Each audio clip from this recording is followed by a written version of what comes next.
Wednesday, still outside Oakwell. Empty car park nearly. I have Youssef, a regular on BoroFanTV, travels to all our away games from London. Youssef, yep. You see us away from home every game. Yep. Please give me your analysis of the first half, please. First half, well, to be fair, as soon as the team selection came out, I think,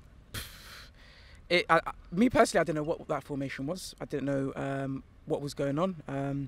And then I think the players, judging by the start of the game, they didn't know what they were doing either. You know, to concede a goal after a set piece, after 2 minutes or so, it was awful. And yeah, we got back into it 1-1. Then again, 2-1. They scored, and then first half was just awful performance. But second half, we had a lot of pressure, we had a lot of the ball, but unfortunately, we just didn't get in the box enough. I think, you know, Asombalonga played well. I thought he played very, very well. I thought he worked so hard. I thought Braithwaite worked hard. You know, Stewie Downing, I thought, gave a shift as well. But I just felt we lacked that end product to just, you know, get in the box. There was too much sideways passing, and it was so frustrating because after the last international break, you know, we picked a fantastic team against Bolton, we won, and things were looking up. And I thought after the terrible last couple of results against Norwich and Brentford, I thought this international break is going to give the players the chance to work on it. But unfortunately, again, they let us down by a poor result at the end of the day. Teams seem to be focusing on taking our centre halves away from our goal mouth on set pieces, and we fell for it again today. Yeah, again, so you wonder what they work on in the training ground, because that was obviously fairly evident. There's a few things to work on. That was obviously one of them. You know, the other one is putting balls in the box and working on shape, working in partnerships, working in duos. I thought I was disappointed that Adama never started, because I thought Cyrus and Adama on the right were starting to form a decent partnership.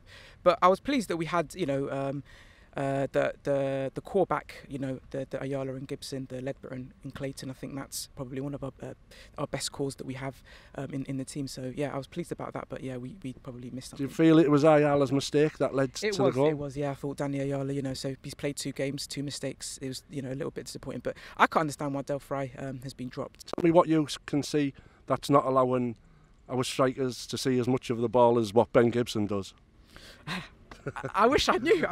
Because yeah, I mean, Ledbetter did quite well. I thought, but I think Clayton's form this season, I don't think has been as good. I thought Howson should have started, to be honest, because he's been a bit better. But yeah, Adam Clayton was probably a bit of a weakness in the middle of the park. And again, Lewis Baker. I'm a big fan of Lewis Baker. I wish he came on, certainly in the second half. I think subs are so important. I'm going to put another pound in Jimmy Leese's Karanka jar, because I thought Karanka, struggled with substitutions. And again, I thought we should have made subs a bit earlier today, because subs can make a difference, definitely. And I just wish that we made changes a bit quicker to change the dynamics of the game. A lot of Bamford supporters keep telling us about the goals he scored last time he was here. Obviously, he's not getting the game time, but is he the man?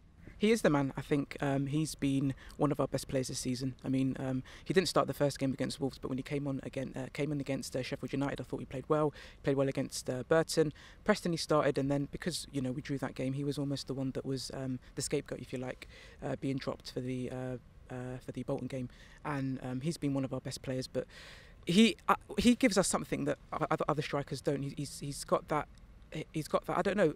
When we play, we seem to be a bit better. We seem to, score a few more sort of goals, and his movement is fantastic. And I just wish he plays the next game for sure.